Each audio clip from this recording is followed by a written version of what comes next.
You've been giving away your power your whole life and you didn't even notice it. Not because someone took it from you by force. Not because you were weak. But because there are rooms inside your mind you refuse to enter, and every single one of those rooms has a door that someone else can open from the outside. You lock it.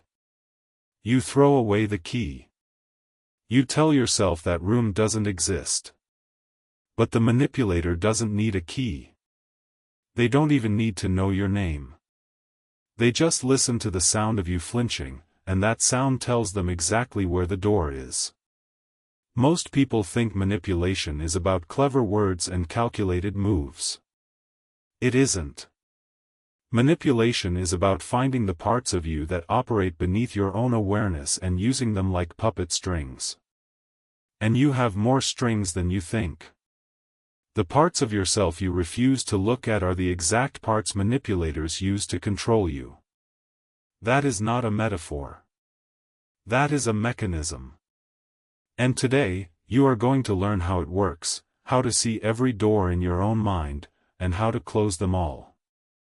What we are talking about here is the ruthless art of self-knowledge that Machiavelli understood at the deepest level. He knew that power begins not with controlling others but with controlling yourself, and that controlling yourself begins with knowing what is actually inside you. Not the version you present to the world. Not the version you tell yourself in the mirror. The real version. The one with the locked rooms. Here are 7 dark truths about your unconscious mind and how it becomes the back door they walk through. Number 1. You don't know yourself as well as you think you do. This is the foundation everything else rests on, so pay attention. You walk through every day of your life with a story about who you are. You are kind. You are rational. You are someone who doesn't get angry. You are someone who values honesty.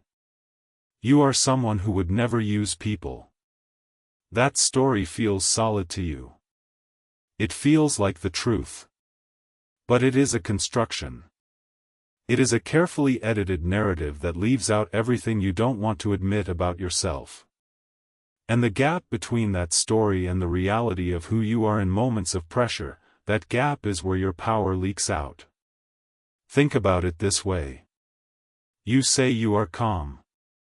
But there are certain situations where you lose your temper and afterward you think, that wasn't really me. You say you are generous. But there are moments when resentment builds inside you and you feel a flash of cruelty and you think, I don't know where that came from. You say you don't care what people think. But then someone says one specific thing and you spiral for 3 days. Where do those reactions come from? They come from the parts of you that you have disowned. Carl Jung called this the shadow. The shadow is not some mystical concept. It is a practical, observable reality. It is everything about you that you have decided is unacceptable and pushed beneath the surface. Your anger. Your envy. Your desire to dominate. Your pettiness. Your hunger for attention.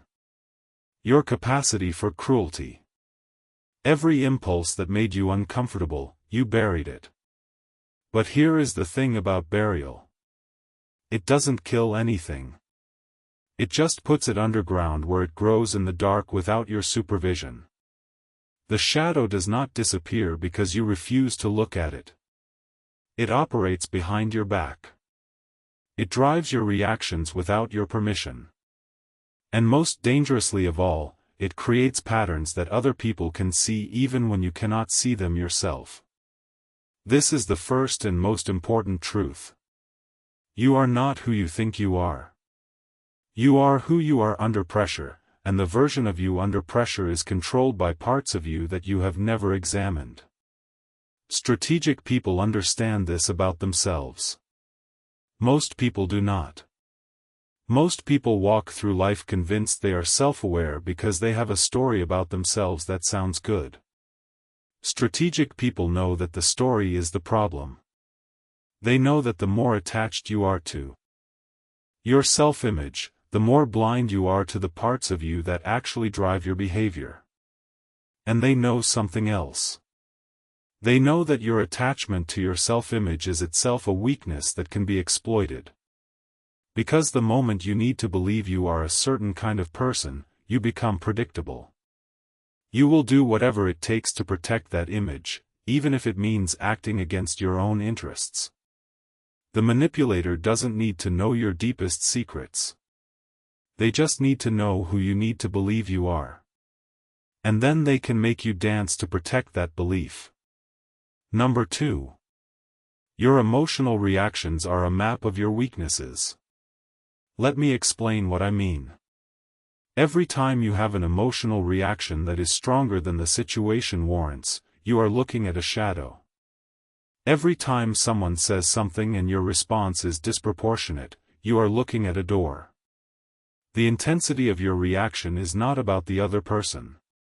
It is about you. It is about something inside you that has been touched, something you have been guarding, something you have not resolved. Think about the person who irritates you the most. Not someone who wronged you. I am talking about the person who just rubs you the wrong way, the person whose mere presence makes you tense. You tell yourself they are annoying. You tell yourself they are obnoxious. But why this person specifically? Why not everyone who acts like them? The answer is uncomfortable, and it is this. They are showing you something about yourself that you have rejected. Jung understood this deeply. What we most strongly dislike in others is often a projection of our own unintegrated shadow. The quality that makes you furious in someone else is usually a quality you have disowned in yourself. You buried your own arrogance, and now arrogant people make you insane. You buried your own neediness, and now needy people drain you in a way that feels personal. You buried your own aggression, and now aggressive people trigger you like nothing else. Your reaction is not telling you about them. Your reaction is telling you about you. And here is what makes this dangerous. A skilled observer can read your reactions like a map. They don't need to understand Jung. They don't need to know anything about psychology. They just need to watch. They watch what makes you tense. They watch what makes you talk too much. They watch what makes you shut down. They watch what makes you laugh too hard or go quiet or defend something nobody attacked. And from those observations, they can see the shape of your shadow. They can see where your unresolved wounds are. They can see what you are afraid of. They can see what you need. And once they can see all of that, they own you. Because every unresolved emotion inside you is a lever. Every reaction you cannot control is a button someone else can push. And you have more buttons than you realize. Strategic people do not have fewer buttons. They have the same emotions as everyone else. The difference is that they have done the work to know where their buttons are. They have mapped their own reactivity. They know what sets them off, and they have practiced sitting with those triggers without reacting. Most people are reactive. Strategic people are observational. Most people get triggered and act. Strategic people get triggered and watch themselves getting triggered. That 3-second gap between trigger and response is where all your power lives. And right now, you are giving those 3 seconds away. Number 3. The manipulator's greatest weapon is your need to be seen a certain way. This is the one that costs people the most. Listen carefully. Every person alive has an identity they are invested in maintaining. For some people it is being the smart one. For others it is being the strong one.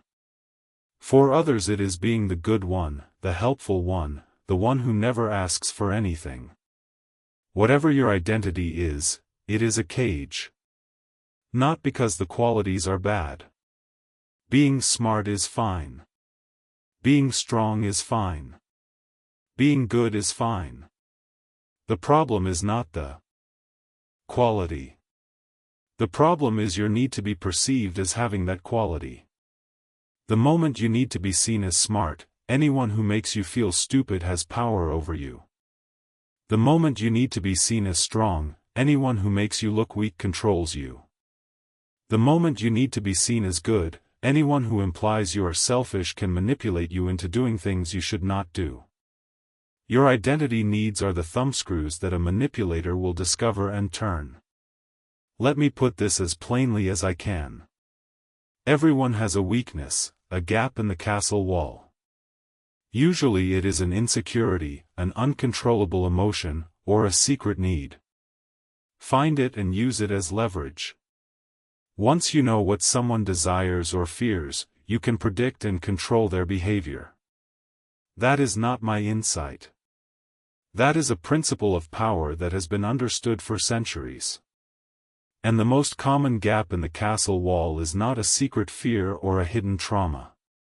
It is the need to maintain a self-image. Think about how this plays out in your own life. You stay in situations longer than you should because leaving would mean admitting you made a mistake. You agree to things you don't want to do because refusing would make you look bad. You don't speak up when you should because speaking up would shatter the image of being easygoing. You don't set boundaries because setting boundaries would mean you are not the generous person you claim to be. Every one of those moments is a door. And someone is walking through it. The manipulator does not need to be a genius. They just need to notice what you are protecting. If you are protecting your image as a generous person, they will ask for more and more. If you are protecting your image as a strong person, they will create situations where you have to prove your strength over and over. If you are protecting your image as a loyal person, they will use your loyalty as a leash. Your identity is not your armor. Your identity is your vulnerability. It is the thing that makes you predictable. And predictable people are controllable people. Strategic people understand this. They work to loosen their attachment to how they are perceived. Not because they don't care about their reputation. They care. But they do not need any specific identity to be true. They can be generous when it serves them and selfish when it serves them. They can be warm when it is useful and cold when it is necessary. They are not trapped by any single story about who they are. Most people are trapped in one story. Strategic people are fluid. And fluid people cannot be grabbed. Number 4. Your suppressed emotions create patterns that repeat until you see them. This is the one that will make you uncomfortable because it means you are not as unique in your suffering as you would like to believe. You think your problems are external. You think if you just changed jobs, or changed partners, or changed cities, things would be different. But the same situations keep finding you. The same type of boss keeps showing up. The same kind of romantic partner keeps appearing. The same conflicts keep happening in different settings with different people. You call it bad luck. It is not bad luck. It is a pattern. And the pattern is coming from inside you. Here is how it works. When you repress a part of yourself, that part does not go away. It goes underground and it starts running programs without your awareness. If you have repressed your anger, you will keep ending up in situations where people take advantage of you because your repressed anger was supposed to be the signal that told you to protect yourself. Without access to your own aggression, you cannot set boundaries. And without boundaries, you become a target. If you have repressed your desire for control, you will keep ending up in situations where you have no control because you keep choosing environments and people that reflect your internal state back to you. If you have repressed your need for attention, you will keep finding yourself in situations where you are overlooked and then feel resentful about it, all while telling yourself you don't care about attention. The pattern is not the universe punishing you. The pattern is your unconscious running the same program over and over because you have not given it new instructions. You cannot give it new instructions until you acknowledge that it exists. This is what most people never do. They never look at the pattern. They never ask, why does this keep happening to me? Not as a complaint. As a genuine investigation. They never sit with the discomfort of realizing that they are co-creating their own misery. And because they never do this, the pattern continues. The manipulator loves your patterns. Your patterns make you predictable. If you always react to criticism by over-explaining yourself, they will criticize you to get you to reveal information. If you always respond to withdrawal by chasing, they will withdraw to control you. If you always meet conflict with appeasement, they will manufacture conflict to get you to concede. Your patterns are not just personal struggles. They are tactical vulnerabilities. Every pattern you have not examined is a playbook someone else can follow to manage you. And the worst part is that you will think they are just interacting with you normally. You won't see the playbook because you can't see the pattern it is built on. Strategic people break their own patterns. They do this by first seeing them. They look at their history and they ask, what is the thread that runs through all of these situations? What is the common denominator? And when they find it, and it is always something in themselves, they do not look away. They lean in. They examine it. They sit with the discomfort of self-recognition. And then they make a choice to respond differently the next time the pattern appears.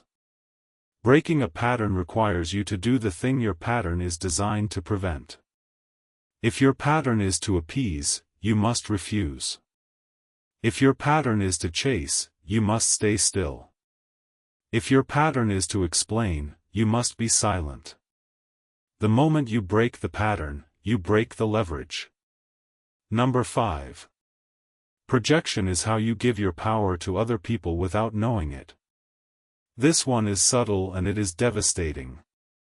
Projection is the mechanism by which you take something inside yourself, a quality, an emotion, a desire, and you assign it to someone else. You don't do this consciously. Your unconscious does it automatically to protect you from seeing something about yourself that you don't want to see. Here is how it works in practice. You have repressed your own ambition. You have decided that wanting power is bad, so you have buried that desire. But the desire doesn't die. It gets projected. Now you look at ambitious people and you feel disgust. You feel contempt. You feel the need to tear them down in conversation.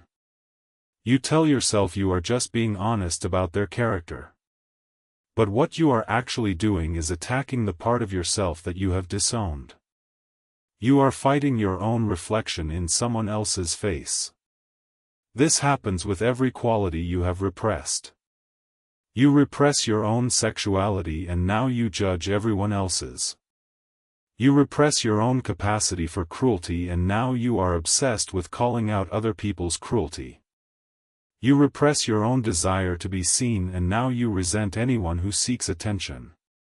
Every projection is a leak. Every time you project a quality onto someone else, you are giving away a piece of your own power. You are saying, that quality belongs to them, not to me. And in doing so, you make yourself blind to it in yourself and hypersensitive to it in others. That hypersensitivity is exploitable. If you have a strong reaction to a specific quality in others, any person who wants to manipulate you can use that quality as a weapon. They can display the quality you have projected and watch you react. They can accuse you of having the quality and watch you scramble to deny it. They can use the quality to distract you from what they are actually doing. Your projections are not just psychological phenomena. They are tactical liabilities. The person who has integrated their shadow does not project. They have looked at their own ambition and said, yes, that is in me. They have looked at their own cruelty and said, yes, that is in me too. They have looked at their own vanity and said, yes, I have that. And because they have acknowledged these qualities in themselves, they do not need to project them onto others. They do not have disproportionate reactions to those qualities in other people. They see them clearly, in themselves and in others, without the emotional charge. And without the emotional charge, there is nothing to exploit. Number 6. Self-knowledge is not a wellness practice. It is defensive armor. Let me reframe something for you because the culture has confused this badly. You have been told that self-awareness is about growth and healing and becoming a better person. You have been told it is about compassion for yourself and acceptance of your flaws. That framing is harmless, but it is incomplete. And in the context of power, it is dangerous. Self-knowledge is not primarily about becoming a better person. It is about becoming an unexploitable person. Every unconscious pattern you have is a door someone can open. Every suppressed emotion is a lever someone can pull. Every projection is a blind spot someone can use. Every identity need is a vulnerability someone can exploit. When you know yourself completely, you close every door. You remove every lever. You eliminate every blind spot. You make yourself unreadable to anyone who is looking for cracks. Think about it like a castle. Most people are walking around with their gates wide open and their guards asleep. They don't even know where the gates are. They don't know they have guards. They are completely unaware of the architecture of their own defenses. And into those open gates walks anyone with enough awareness to see them. The manipulator does not need to be brilliant. They just need to be more aware of you than you are of yourself. And most people are so unaware of themselves that even a mediocre manipulator can run circles around them. Self-knowledge is the process of walking through your own castle and cataloging every entrance, every door, every window, every crack in the wall. You go room by room and you say, here is where I am vulnerable. Here is where I am reactive. Here is where I am blind. And then you reinforce those areas. Not by pretending they don't exist. By knowing them so thoroughly that no one can use them without you seeing it happen. This is what Machiavelli understood. Not just the manipulation of others, but the fortification of self. He knew that the prince who does not know himself is a puppet whose strings are pulled by whoever knows him better than he knows himself. And he knew that the most dangerous threat is not the enemy at the gates but the enemy inside the walls, the parts of you that operate without your permission. Self-knowledge is not soft. It is not gentle. It is not a spa day for your psyche. It is the most ruthless thing you will ever do. It requires you to look at parts of yourself that disgust you. It requires you to admit to qualities you have spent your whole life denying. It requires you to sit with the discomfort of self-recognition without looking away.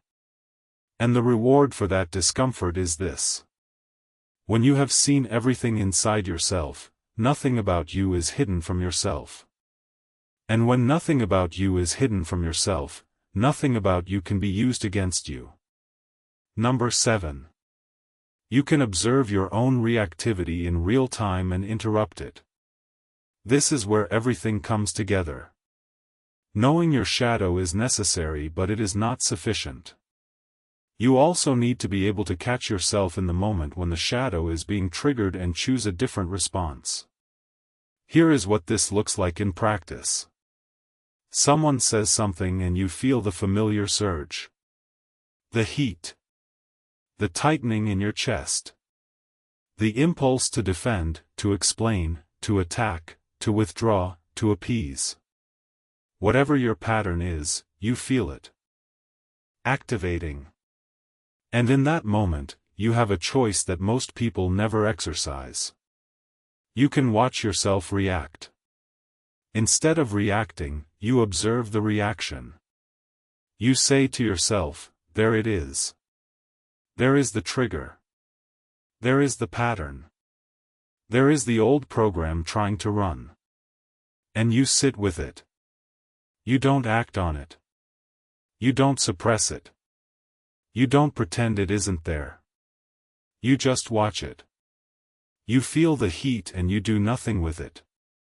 You feel the impulse to explain and you keep your mouth closed. You feel the urge to chase and you stay still. You feel the need to defend and you let the accusation sit there without response. This 3-second pause is the most powerful thing you will ever learn to do. Because in those 3 seconds, you break the pattern. You interrupt the automatic response that manipulators count on. They count on you reacting. They count on you explaining. They count on you defending yourself. They count on you doing the same thing you always do when this button is pushed. And when you don't do it, when you just sit there and watch them, something shifts. They lose their footing. They don't know what to do next because their playbook just stopped working. The script they were following assumed you would play your part. And you didn't. This is how you become dangerous.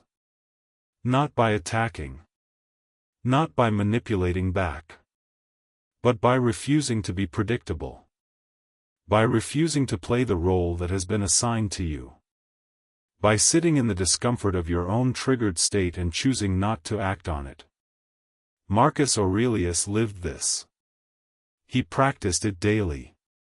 He understood that the space between stimulus and response is the space where freedom lives. And he understood that most people never enter that space because they are too busy reacting to notice it exists. Your reactivity is not your enemy. Your reactivity is your teacher. Every reaction is showing you a door in your mind. Every surge of emotion is pointing to something you have not integrated. When you learn to observe your reactions instead of acting on them, you turn every trigger into a map of your own interior. And the more you map, the less there is to exploit. Let me bring this all together because this is not something you can half understand. Your unconscious is the back door they walk through. Every part of yourself that you refuse to look at is a door left unlocked.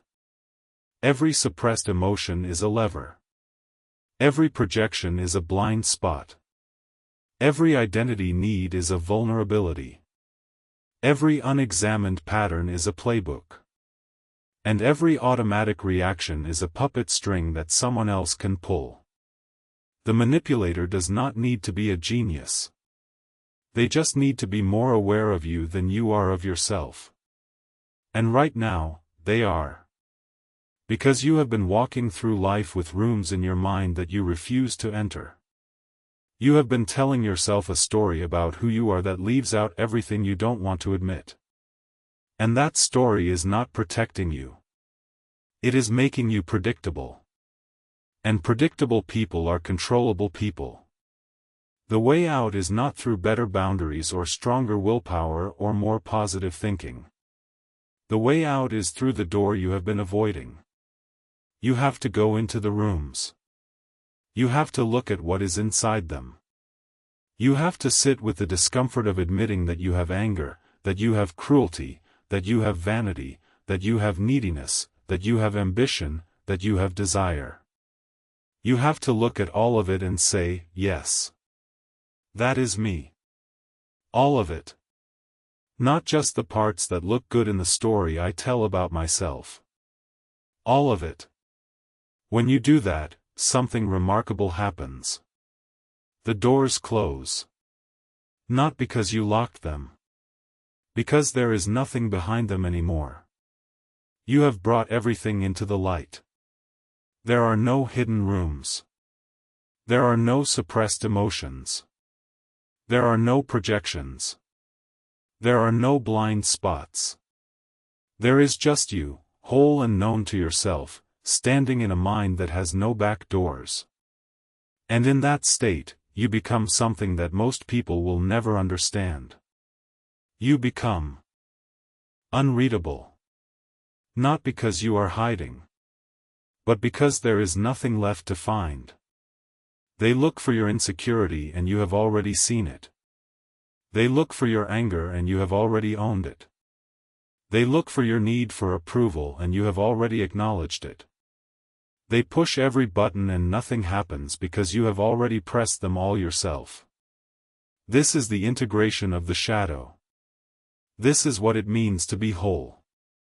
And wholeness is not a wellness concept. It is a strategic position. It is the strongest position you can occupy in a world full of people who are looking for cracks. The manipulator feeds on what you hide.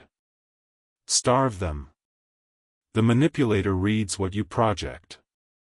Stop projecting. The manipulator exploits what you repress. Stop repressing. The manipulator counts on your automatic reactions. Start watching yourself instead of acting on yourself. Do this and you will find that the back door they have been walking through your whole life is no longer there. Not because you boarded it up. Because you walked through it yourself and found that the thing you were afraid to look at was just a part of you that wanted to be acknowledged. Machiavelli understood that power is not just about what you can do to others. It is about what others cannot do to you. And the most complete defense is not a wall built against the outside world. It is a mind that has been explored so thoroughly that there is nowhere left for an intruder to hide. The ruthless art Machiavelli perfected, now it is yours. Not as a weapon to use against others. As a shield forged from your own self-knowledge. Every door you close in your own mind is one less door they can walk through. Every part of yourself you own is one less lever they can pull. Every reaction you observe instead of acting on is one less string they can yank. You are not becoming cold. You are not becoming heartless. You are becoming whole. And whole people do not get played. Now let me ask you something. And I want you to answer this honestly, not to me, to yourself. What is the one reaction you have that you know is disproportionate? The one trigger that always gets you. The one button that anyone who knows you well enough can push. You know which one it is. You are thinking of it right now. That is your door. That is the back door they walk through. What are you going to do about it? Are you going to keep pretending it isn't there? Are you going to keep telling yourself the story about who you are that leaves this part out? Or are you going to walk through that door and see what is on the other side? Right now. Not tomorrow. Not after you have thought about it more. Not after you have read another video or listened to another expert. Right now. Go to that room. Open the door. Look at what is inside. And own it. Because the moment you own it, it stops owning you. And the moment it stops owning you, no one else can use it against you. If you are ready to start this work, if you are ready to close every back door in your mind, go to the comments section right now and type these 4 words. I am untouchable. Not because you already are. Because you are deciding to be. Because the decision to know yourself completely is the decision to become untouchable. And that decision starts the moment you stop looking away. The parts of yourself you refuse to look at are the exact parts manipulators use to control you. That was true this morning. It will be true tomorrow. But it does not have to be true by tonight. Walk through the door. Close it behind you. And never let anyone walk through it again.